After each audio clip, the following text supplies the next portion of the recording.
Hello दोस्तों, कैसे हैं आप सब। मैं आपका दोस्त एडवोकेट आबाद कुरैशी।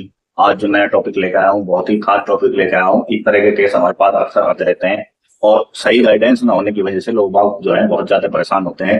आज इस वीडियो में मैं पूरा का पूरा प्रोसीजर ए टू जेड तक बताने वाला हूँ। आप वीडियो को बहुत ही ध्यान से देखें, पूरा देखें। आपका मसला हो, आपके परिवार का मसला हो, आपके किसी यार दोस्त का, किसी का भी कोई ये वाला जो मसला हो बंटवारे वाला, तो ये मैं पूरी एक वीडियो कंप्लीट वीडियो बना रहा हूँ और कंप्लीट जानकारी आपको इस वीडियो के अंदर दूंगा।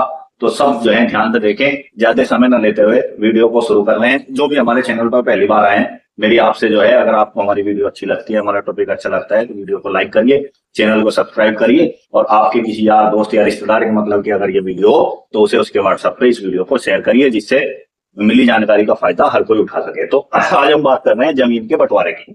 अब जमीन कौन सी होती है? देखो, जमीन तो प्लॉट भी होता है, खेत भी होता है और एक बंटवारा मकान का भी होता है। तो आज जो हम इस वीडियो में बात करेंगे वो हम जंगल की जमीन की, कृषि भूमि के बंटवारे की बात करेंगे। और मकान के, दुकान के लिए और प्लॉट के लिए बंटवारे की मैं एक अलग से वीडियो बनाऊंगा, अपने चैनल पर अपलोड करूंगा। और बंटवारे वाली प्रॉपर्टी को किस तरह बेचा जा सकता है या नहीं बेचा जा सकता, बेचने में क्या दिक्कत है, क्या समस्या है, इस टॉपिक पर मैंने ऑलरेडी एक वीडियो बना दी है, जिसका लिंक मैं यहाँ डिस्क्रिप्शन में लगाऊंगा, तो आप उसे वहां जाके देख सकते हैं। तो बात कर रहे हैं हम जंगल के जमीन के बंटवारे की। अब बंटवारा कौन सी प्रॉपर्टी का होता है? बंटवारा उस प्रॉपर्टी का होता है जो प्रॉपर्टी एक से ज्यादा व्यक्तियों के हिस्से में आ रही हो या एक से ज्यादा व्यक्तियों के नाम हो, उस प्रॉपर्टी का बंटवारा होता है। जो प्रॉपर्टी सिंगल पर्सन के नाम है और वो जीवित है, तो ना तो उस प्रॉपर्टी का कोई बंटवारा होने का, क्योंकि वो अकेला उसका मालिक है, वो उसका कुछ भी कर सकता है। अब हम बात कर रहे हैं कृषि भूमि के बंटवारे की। मान लो कृषि भूमि किसी एक व्यक्ति के नाम है, जब तक वो जीवित है तो उस व्यक्ति की वो भूमि है, वो उसका मालिक है, वो उस जमीन को अपने पास रखे या किसी को बेच दे या किसी को दान दे दे या किसी के पक्ष में वसीयत कर दे, ये उसका राइट है। लेकिन जब वो एक्सपायर हो जाएगा, यानी कि उसका इंतकाल हो जाएगा, उसकी मृत्यु हो जाएगी, तो वो जो जमीन है उसके वारिसों में, वारिस उसके कौन होंगे? उसकी पत्नी होगी, उसके बेटा होंगे, उसकी बेटी होगी, वो उनके हिस्से में चली जाएगी। और जो शादीशुदा बेटी होती है उनका हिस्सा जंगल की जमीन में नहीं जाता, और जो कुंवारी लड़की होती है उनका हिस्सा जंगल की जमीन में बराबर उनका नाम चढ़ता है, बराबर की हिस्सेदार होती है। ये व्यक्ति, इसकी मृत्यु हो गई, मृत्यु होने के बाद इस व्यक्ति की जो भी प्रॉपर्टी होगी, जो भी जायदाद होगी, वो जायदाद जो है इसके वारिसों में बढ़ जाएगी। यदि इसका कोई भी वारिस नहीं है यहाँ पे, तो ये प्रॉपर्टी रिटर्न हो जाएगी। इसका पिता जीवित है तो ये पिता पे चली जाएगी, पिता जीवित नहीं है तो इसके भाइयों पे चली जाएगी, वो मैटर अलग है। लेकिन यहाँ हम बात कर रहे हैं उस प्रॉपर्टी की जो यहाँ पे बटेगी, किसमें? वारिसों में। एक बार बोर्ड पे जो है ये पूरा चैप्टर जो है अभी आपको क्लियर करके दिखा दिया जाएगा, इसे अच्छी तरह देख लें, समझ लें, बोर्ड पे जाके इसे अच्छी तरह देखो, हमें समझदार रखा। तो ये जो मैंने पूरा चार्ट बंटवारे का बनाया है, अब मैं इसे एक एक चीज को समझा रहा हूँ। अब ये जो प्रॉपर्टी है ये इसके वारिसों में जाएगी। वारिस में पत्नी है, एक पुत्री है, एक पुत्री है और एक ये पुत्र है। इन चार में इसका हिस्सा बटेगा। मान लो इसके नाम 10 बीघा जमीन है जंगल, इसके 4 वारिस है, सब पे बराबर की प्रॉपर्टी आएगी, 2.5 बीघा चारों वारिसों का। अब यहीं से शुरू होता है बंटवारा। अब ये जो बंटवारा है, 4 वारिसों के नाम किस तरह चढ़ेंगे, इनका नामांतरण कैसे होगा, ये प्रॉपर्टी ट्रांसफर कैसे होगी, वही मैं आपको तरीका बता रहा हूँ। इसके लिए तहसीलदार, जो भी आपके तहसील का तहसीलदार होगा, उसके नाम दरखास्त जाएगी, उस दरखास्त में एक एप्लीकेशन लगेगी। एप्लीकेशन में आपका जो है इनका मृत्यु प्रमाण पत्र और इनके जो भी वारिस हैं वारिस प्रमाण पत्र, ये 2 चीज आपको बनवा के लगवानी। मृत्यु प्रमाण पत्र आपके ग्राम पंचायत में, नगर पंचायत में, नगर पालिका में बन जाता है, 21 दिन के अंदर बनवा लो। कोई आदेश किसी तरह का नहीं, सीधी एक एप्लीकेशन, एक फॉर्म भरना है और मृत्यु प्रमाण पत्र बन के आपको मिल जाएगा।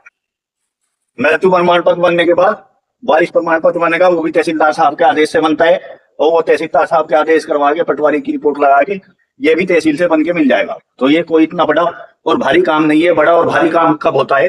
जब आप ये समय पे काम नहीं कराते। आप इस चीज को अच्छी तरह समझ रहे होंगे, आपने समय से कराया तो ये जल्दी जल्दी हो जाता है। ये दोनों कागज और एप्लीकेशन आप तहसीलदार के साइन करवा के पटवारी को दे देंगे, पटवारी अपना हिसाब बना के और पूरी रिपोर्ट लगा के यहाँ नामांतरण वारिसों के कर देगा।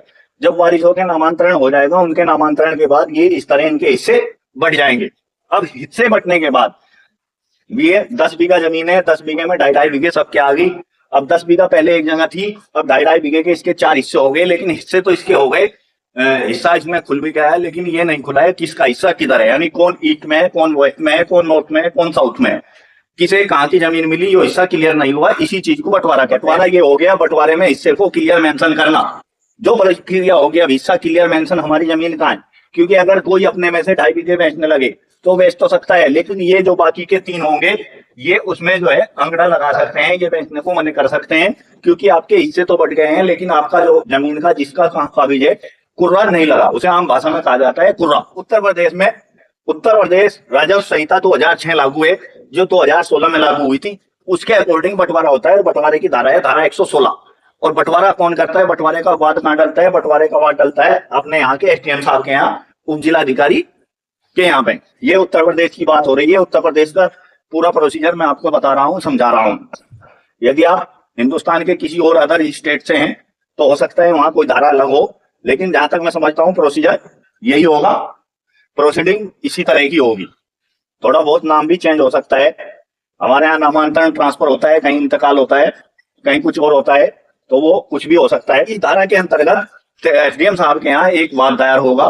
वाद में जो है, अगर आपकी बंटवारा चारों पार्टी का आपसी सहमति से हो रहा है तो बंटवारा होना बहुत ही आसान है। सीधा आपने वाद दायर करा, बाद में जो भी डॉक्यूमेंट होते हैं, खसरा खतौनी, आईडी, नक्शा, सब चीज लगा के पूरी एक फाइल बनती है, पूरा एक मुकदमा बनता है और एसडीएम साहब के यहाँ वाद दायर कर दिया जाता है। एसडीएम साहब जब उसे देखते हैं सारी फॉर्मेलिटीज पूरी है तो वे उसे अपने यहाँ दर्ज कर लेते हैं। जो बाकी से खातेदार हैं उन्हें नोटिस इशू कर देते हैं, समन इशू कर देते हैं। उसमें कहा जाता है कि भाई ये इस तरह का मामला दर्ज हुआ है, यदि इसमें किसी को कोई आपत्ति है तो अपनी बात कहे। तो वे लोग आते हैं, अपनी अपनी बात कहते हैं। फिर उसके बाद सबकी सुनने के बाद पटवारी को फाइल ट्रांसफर कर दी जाती है कि मौके का स्थिति करिए और अगर इनकी स्थिति सही हो तो इसमें कुर्रा लगाइए। अब अगर आपसी सहमति से, जो मैंने बात बताई थी, आपसी सहमति से अगर बंटवारा हो रहा है, आपसी सहमति से बंटवारे में आराम से पटवारी रिपोर्ट लगा देता है।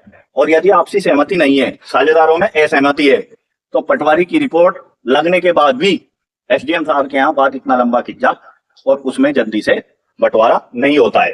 तो ये पूरी बंटवारे का मैंने आपको पूरा प्रोसीजर बताया है। और आपसी सहमति है, लेखपाल साहब की रिपोर्ट लगेगी, जिसे हम भाषा में हमारे यहाँ पटवारी भी कहा जाता है, तो उनकी रिपोर्ट लगेगी और उनकी रिपोर्ट के आधार पे, आपसी सहमति के आधार पे बंटवारा हो जाएगा और सबके अलग अलग हिस्से खुल जाएंगे। और जब आपके अलग अलग हिस्से खुल जाएंगे तो वो एक हिस्से का ऐसे मालिक हो गया जैसे ये पूरा का पूरा अकेला 10 बीघे का मालिक था।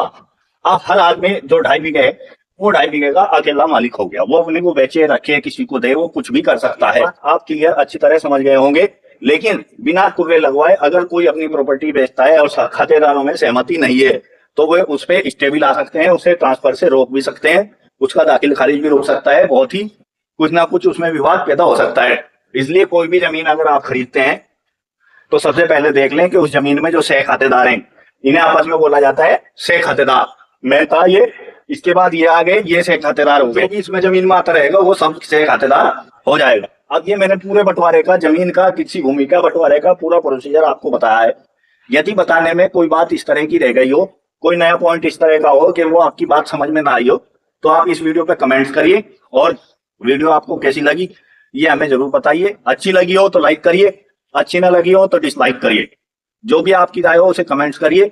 और इस तरह के टॉपिक पे हम बहुत सारी वीडियो बनाते रहते हैं। आपका भी अगर कोई टॉपिक लीगल हो या बेसिक हो, वो टॉपिक कमेंट करिए। उस कमेंट पे हम कंप्लीट एक वीडियो बनाएंगे और अपने चैनल पे अपलोड करेंगे। आप लोगों का प्यार और सपोर्ट के लिए धन्यवाद। Thanks for watching this video. मिलते हैं अगली वीडियो में किसी नए टॉपिक के साथ, या आपका जो भी कोई कमेंट्स होगा उसी कमेंट्स पे हम अपनी वीडियो बनाएंगे।